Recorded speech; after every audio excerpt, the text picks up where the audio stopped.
Salam dostlar, zəhmətkeş əkinçilər. Bugün 27 may 2025-ci il Bərdə rayonu Əmirli kəndindəyik. Fikrət bəyin soğan sahəsidir. Bu sahədə Artis firmasına məxsus İtaliya istehsalı olan Texas Grano soğan çeşidi əkilib. Soğanın məhsuldarlığı göz qabağındadır. Qısa gün soğanıdır.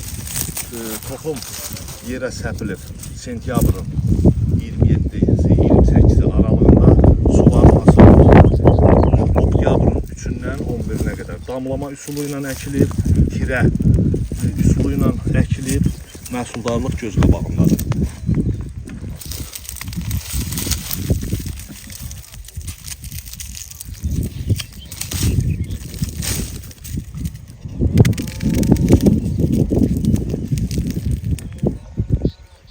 Soğan bu formadadır. Nazik qabıq, süfrəlik soğandır. Təbii ki, qısa gün soğanın rəf ömrü olmur, yiyiləsi soğandır. Hər birinizə bol ruzi arzulayıram. Növbəti çəkilişlərə qədər hələlik.